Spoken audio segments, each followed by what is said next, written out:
Hello friends, welcome back to another video. तो आज हम क्लास 7 एसएसटी की प्लेलिस्ट शुरू करने वाले हैं, जिसमें हम आज सबसे पहले class 7 geography chapter 2 inside our earth से शुरुआत करने वाले हैं। तो इस वीडियो को लास्ट तक देखना ना भूलिएगा। तो चलिए इस वीडियो की शुरुआत करते हैं। तो इनसाइड अवर अर्थ यानी हमारी अर्थ के अंदर, ये है चैप्टर का नाम। तो सबसे पहले, the earth our homeland is a dynamic planet. It is constantly undergoing changes inside and outside it. यानी कि हमारी जो अर्थ है वो एक डायनेमिक प्लेनेट है। डायनेमिक प्लेनेट मतलब एक ऐसा प्लेनेट जो कि हमेशा घूमते रहते हैं, घूर्णन करते रहते हैं, और इसमें अक्सर चेंजेस देखने को मिलते हैं, चाहे वो इसके इंटीरियर में हो या फिर एक्सटीरियर पार्ट में हो। तो ये हो गई हमारी अर्थ की एक शॉर्ट डेफिनेशन। अब अगर हम बात करें इंटीरियर ऑफ द अर्थ, यानी इंटीरियर ऑफ द अर्थ, किन अर्थ की जो लेयर्स हैं वो कितनी है। तो अर्थ की टोटली 3 लेयर्स हैं। आप इस डायग्राम में देख सकते हैं, ये 3 कलर है, ऑरेंज, येलो एंड रेड। जो ऑरेंज है वो क्रस्ट, मेंटल एंड कोर। तो ये 3 लेयर होती हैं जिनसे मिलकर अर्थ बनी होती है। यहाँ पे लिखा है, just like an onion the earth is made up of several concentric layers with one inside another. यानी जो अर्थ है वो एक अनियन की तरह, अनियन में से छिलके होते हैं एक के अंदर एक, तो वैसे ही अर्थ में भी लेयर्स हैं, एक के अंदर एक, 3 लेयर्स। तो यहाँ पे मैंने शॉर्ट में भी लिख दिया, आप देख सकते हैं। पहली लेयर है क्रस्ट लेयर। ये सबसे आउटर मोस्ट और थिनेस्ट लेयर होती है। जो क्रस्ट लेयर है सबसे आउटर मोस्ट यानी सबसे बाहरी, और सबसे थिनेस्ट मतलब सबसे पतली लेयर होती है हमारे अर्थ की। कॉन्टिनेंट्स यानी भूमि, जो भी लैंड मास है उस पर 35 किलोमीटर की गहराई तक, और जितने भी ओशियंस है उनमें 5 किलोमीटर की गहराई तक ये लेयर होती है। बाकी सियाल का मतलब है जो कॉन्टिनेंट्स पे जो क्रस्ट होती है वो सिलिका प्लस एल्यूमिना, इन 2 एलिमेंट से मिलके बनी होती है, जिन्हें शॉर्ट में सियाल कहा जाता है। जबकि जो ओशन में बनी होती है वो बनी होती है सिलिका प्लस मैग्नीशियम, सीमा। इसका शॉर्ट फॉर्म सीमा हो जाएगा ओशियनिक फ्लोर्स में। दूसरी लेयर आती है mental layer. Mental layer beneath the crust, यानी क्रस्ट के ठीक नीचे एक लेयर होती है, उससे कहते हैं मेंटल।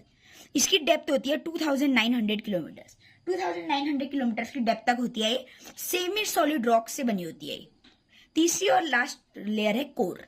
ये inner most layer of the earth होती है। इसका रेडियस है 3500 किलोमीटर। जो कोर है ये 2 एलिमेंट से मिलकर बना है, निकिल एंड आयरन, और इन्हें शॉर्ट में निफे कहा जाता है, निकिल प्लस फेरस। कोर में सबसे ज्यादा हाई टेम्परेचर होता है। कोर की सरफेस पे 5500 डिग्री सेल्सियस का टेम्परेचर पहुंच जाता है। कोर को 2 पार्ट्स में डिवाइड किया गया है, inner core and outer core. जो इनर कोर है उसका टेम्परेचर ज्यादा होता है। अब यहाँ पे आप ऊपर देखिए तो डू यू नो करके आपको कुछ पॉइंट्स दिए गए हैं। तो जो वर्ल्ड की डीपेस्ट माइन है वो साउथ अफ्रीका में है, जो कि 4 किलोमीटर डीप तक है। और अगर इंजीनियर्स ने होल भी खोद रखा है वर्ल्ड में सबसे गहरा, वो 6 किलोमीटर तक खोदा गया है। तो यह यहाँ पे पॉइंट है। इनमें से आपको मेन जो याद रखना है वो है कि जो deepest mine in the world है वो साउथ अफ्रीका में है, अबाउट 4 किलोमीटर डीप। तो चलिए, रॉक्स एंड मिनरल्स, यानी रॉक्स मतलब पत्थर।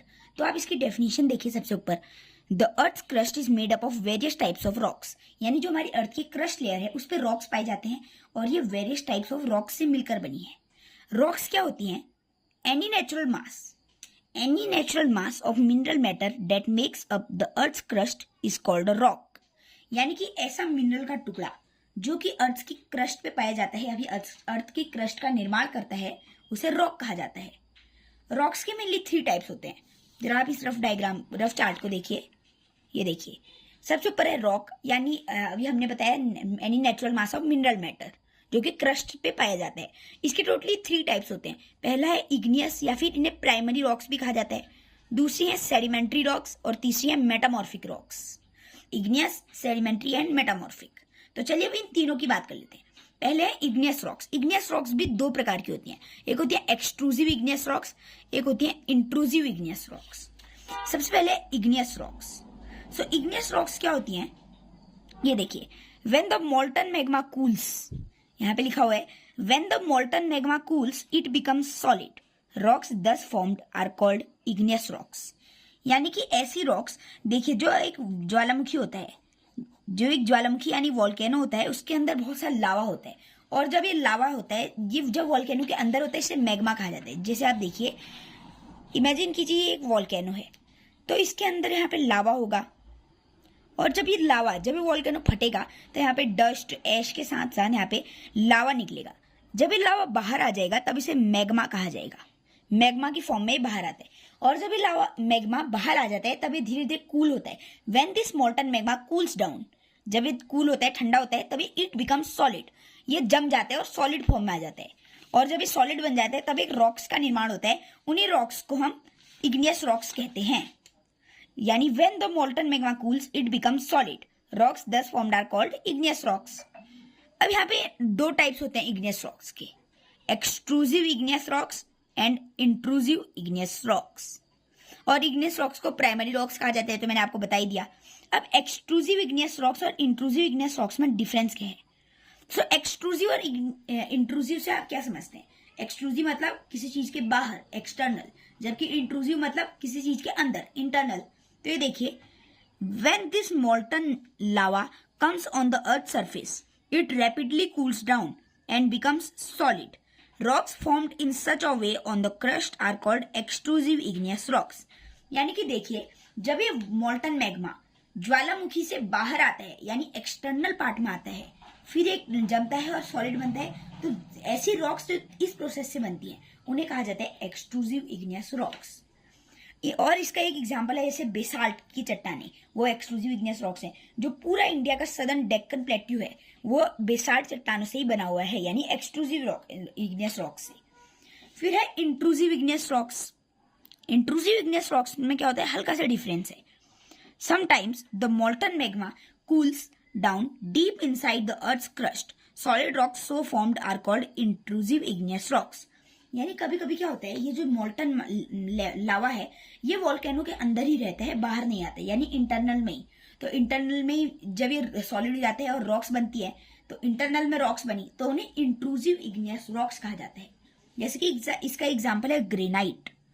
ग्रेनाइट जो है वो इंट्रूसिव इग्नियस रॉक्स का एग्जाम्पल है, जबकि बेसाल्ट एक्सट्रूसिव इग्नियस रॉक्स का। तो हमने इग्नियस रॉक्स की बात कर ली। अब दूसरे टाइप की रॉक्स पे आ जाते हैं जो कि हैं सेडिमेंट्री रॉक्स। सेडिमेंट्री रॉक्स क्या होती हैं? ऐसी रॉक्स जैसे जो चट्टानें होती हैं वो कभी कभी पहाड़ों से भूस्खलन के नीचे गिरती हैं, टूट जाती हैं आपस में। ये देखिए, रॉक्स रोल डाउन, नीचे रॉक्स गिरती हैं, क्रैक, टूटती हैं, एंड हिट ईच अदर, और एक दूसरे से टकराती हैं, and are broken down into small fragments, और जब वो टकराती हैं तब वो छोटे छोटे टुकड़ों में टूट जाते हैं। These smaller particles are called sediments, और इन्हीं छोटे छोटे जो टुकड़े होते हैं इन्हें सेडिमेंट्स कहा जाता है। एक इंपॉर्टेंट टर्म है sediments. These sediments are transported and deposited by wind, water, etc.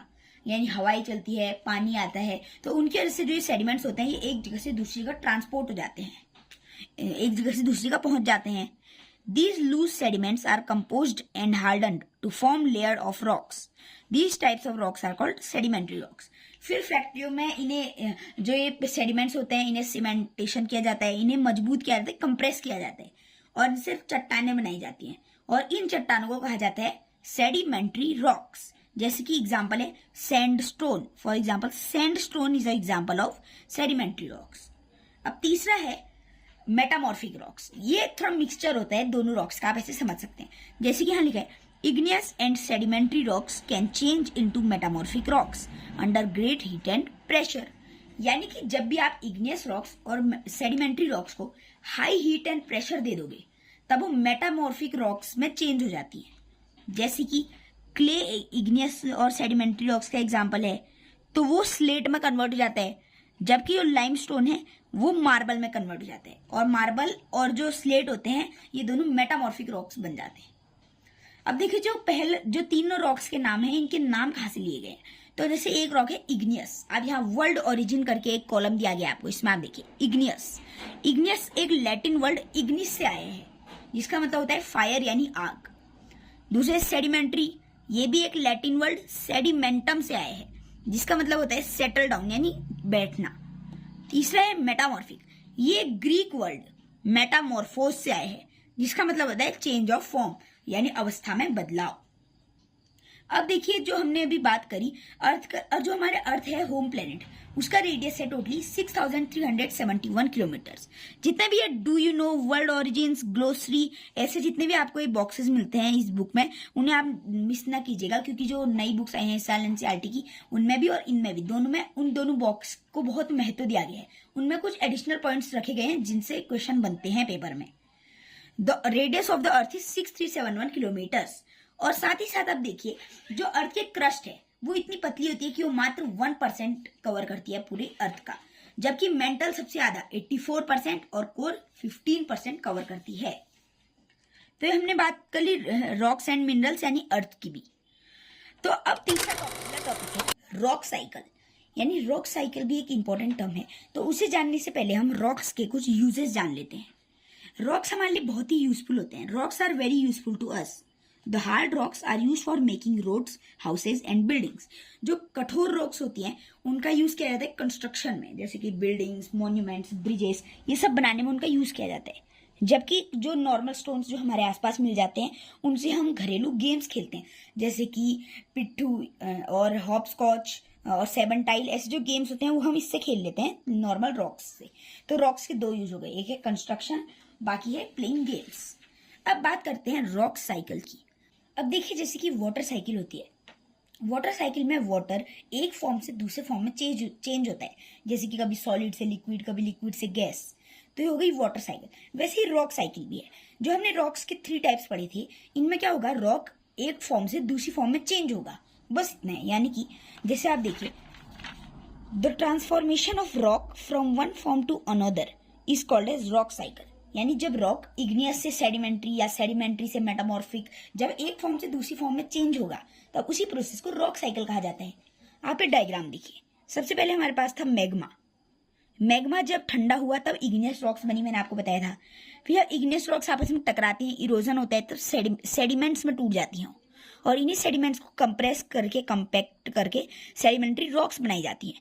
और जब इन सेडिमेंट्री रॉक्स को हाई हीट एंड प्रेशर दिया जाता है तब मेटामॉर्फिक रॉक्स बन जाती है। और देखिए एक एडिशनल वे भी है, इग्नियस रॉक्स से भी सीधे मेटामॉर्फिक रॉक्स भी बन सकती हैं हीट एंड प्रेशर देके। फिर ये मेटामॉर्फिक रॉक्स को जब मेल्ट किया जाएगा तब दोबारा मैग्मा बन जाएगा। तो ये टोटल एक साइकिल बन गई, एक चेन बन गई है। तो इसे ही रॉक साइकिल कहा जाता है।